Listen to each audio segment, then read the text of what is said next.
All right, welcome back to Live Impact. Well, according to UVA Health, 600 million people around the world have type 2 diabetes. And as you know, type 2 diabetes is a dangerous disease if you do not manage it properly. So, we're going to talk about the GEM program. That's GEM. And Dr. Daniel Cox from UVA Health is joining us to talk about his book that explains the GEM program and that put his diabetes into remission. All right, Dr. Cox, thank you so much. Looking forward to this discussion. Okay, first of all, tell me what GEM stands for. GEM stands for Glucose Everyday Matters, which basically means what it says. Every day our blood glucose is going up and down, and the nature of those swings in your blood glucose affect your nervous system, which affects every organ in your body. So it's not something that high blood glucose is nothing to ignore. It's impacting you every moment of the day, depending upon how high it is at that time. Wow. Yeah, it absolutely is. And it's so important for people to understand how to manage diabetes. And you hear all these commercials now about people saying that so many people have pre-diabetes and they don't even know it, and things that they Right. can do, A, to try to find out if they have it, and then how to keep from getting diabetes. How does the GEM program fit into that? It's basically the same approach. Blood glucose is blood glucose, whether or not you meet the criteria of prediabetes or diabetes. And so, in both instances, the challenge is to keep your blood glucose from going high and staying high for a longer period of time. Now, people who have type 2 diabetes, their blood glucose is going to go higher, but the intervention, the principles are basically the same. You do the same thing to lower your blood glucose, whether or not you have prediabetes or diabetes. Okay. So give me an example of like food choices that people should be looking at, and how to manage, like to keep, let's say you eat something that you shouldn't eat, and how do you get that blood sugar back down? I can give you a great example. Last night we were out, and I had a Cobb salad, which was fine. Wouldn't raise my blood glucose, but my wife had this delicious looking pizza sitting right next to me. Uh-oh. And so I ate a small piece of that pizza as well as my Cobb salad. I came home, and the problem with the pizza is the crust. It's not the ingredients, it's the crust, which is full of carbohydrates, flour. And I came home and my blood glucose was about 50 points higher than what I'd like it to be. I went and took a brisk walk that evening and brought my blood glucose down to 100 milligrams per deciliter.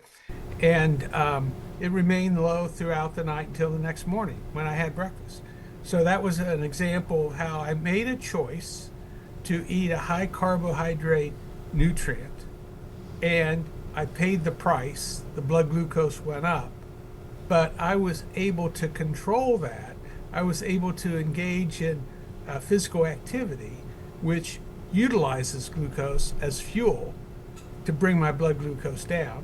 I lowered my blood glucose, like I said, to about 100 milligrams per deciliter, where it stayed for the next 8 hours.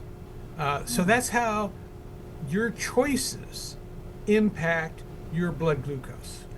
And as a result, you are empowered you don't have to wait for a pill, or you don't have to wait, a couple days from, lowering your weight to find out the effects. These are immediate effects that you can control. And these That's are all pretty spelled out in the book. Yeah, that's pretty amazing because, I think a lot of people who don't know that much about diabetes, they just think, oh, don't eat anything sweet or stay away from carbs. But there are things that you can do, like you said, just taking that walk that made that big of a difference after you ate something with a lot of carbs. And it's a good point you made there. A lot of people think of sugar or sugar-free products. That's what I need. And that's a misnomer promoted by food companies. Uh, Sugar is a carbohydrate, but so is a potato, or so is a bowl of whole grain brown rice. And it doesn't matter where those carbohydrates come from. It's a total grams of carbohydrates in your food that make a difference. So, for example, you can go and get sugar-free Nestle's milk chocolate chips, and it may have 28 grams of carbohydrates, a sugar-free. And then the regular Nestle's carbohydrates only has 25 grams of carbohydrates. So while they have removed sugar from those milk chocolate chips, they've actually replaced it with more carbohydrates, making your blood glucose go up even higher. And this is in contrast to dark chocolate chips that may only have 10 grams of carbohydrates. So one of the things here is that it's very important to know how to read nutrition labels when you're making purchases. Absolutely. Uh, the A1C is so important, you know. Can you tell me what an A1C is for someone who has pre-diabetes, and what is an ideal A1C? And then what is the A1C? Okay. Well, let me start off with what is the A1C. Okay. It's a measure of overall glucose that's been in your bloodstream for the last 3 months. So it's not a it's not a blood glucose test. It's a test of how much your blood glucose has been in your bloodstream over the last 3 months. So it's a good indicator of how well you're controlling your diabetes generally. Now, an A1C to be diagnosed with type 2 diabetes has to be 6.5 or higher. Okay. And to give you some indication of my situation, when I measured my blood glucose, my A1C was actually 10.3, which is markedly elevated. Right, which right, meant yeah. I had an average blood glucose of 220 for the last 90 days. Now, prediabetes is an A1C between 5.7 and 6.4. And so what I've been able to do is keep my blood glucose below 6.5, basically using the GEM approach for the last 15 years. That's amazing. Wow. Below 6.5. Well, let me tell you, I mean, so you talked about the Cobb salad. What's a typical diet like for you in a day? Usually for breakfast, I'll have a big spoonful of cottage cheese and a spoonful of Greek yogurt, sugar-free Greek yogurt, and I'll slice up some oranges or blueberries, and then throw in a handful of nuts and a handful of keto granola that's made out of coconut instead of wheat flour. And so my wife and I, we usually eat a late breakfast, like around 11 or something like that, and then we have supper later. So we really only eat 2 large meals a day. And then the supper meal is some kind of protein like fish or meat or something like that. And then we'll have some kind of vegetables. So before I had diabetes, a meal was not a meal unless I had some kind of carbohydrates like rice or potatoes or pasta. But that's all gone now because that's too costly for me in terms Right. of high blood glucose. Okay. Okay.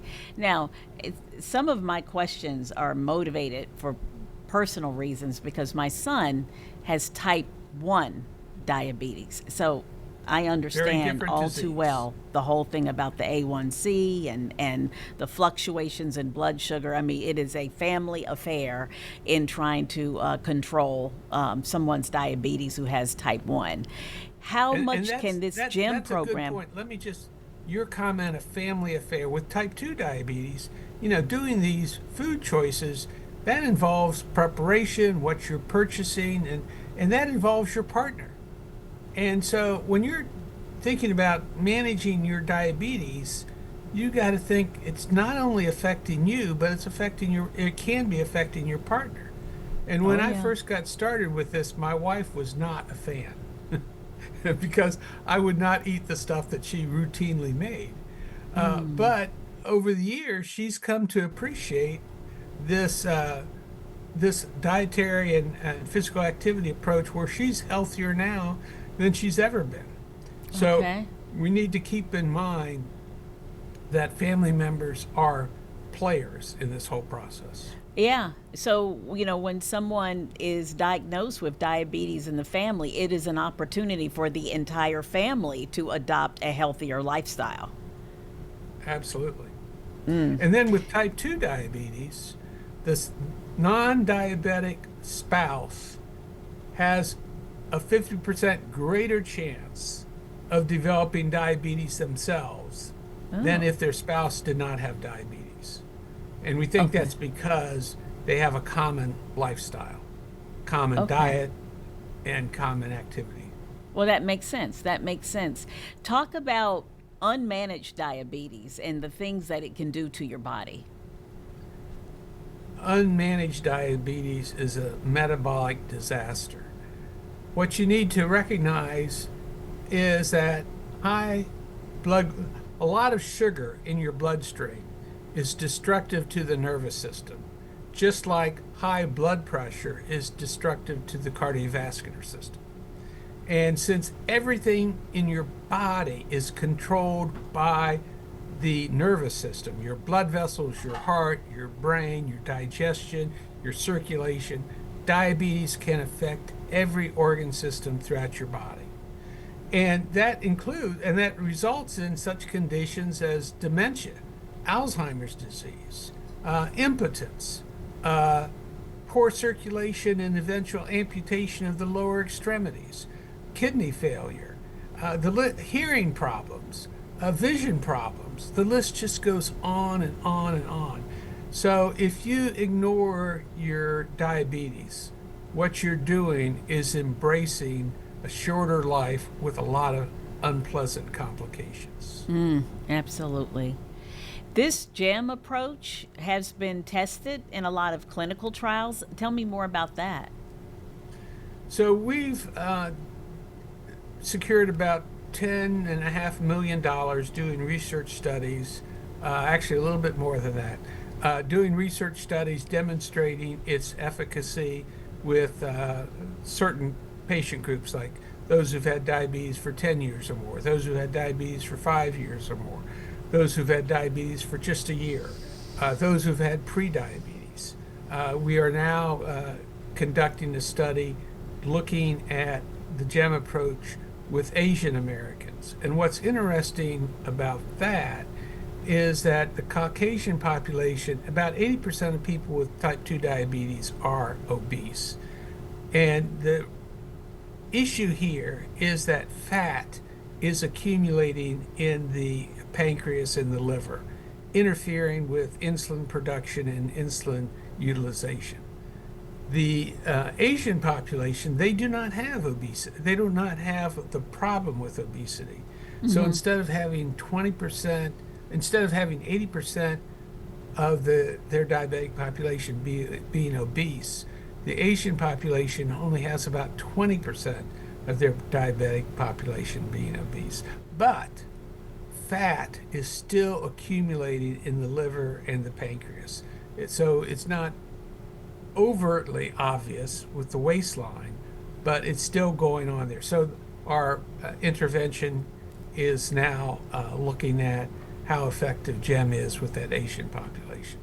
Oh, Then another interesting study we're in the working up is people who have mild cognitive impairment, a cognitive condition that precedes Alzheimer's disease or some kind of dementia, and whether or not controlling blood glucose fluctuations can prevent the progression of cognitive decline. So there's a lot of diabetes affects everything, Yeah. and there's a lot of implications for future research with the GEM intervention that focuses on diminishing those glucose fluctuations. Ah, amazing. So, Ed, tell me about your book. It is available on Amazon, right?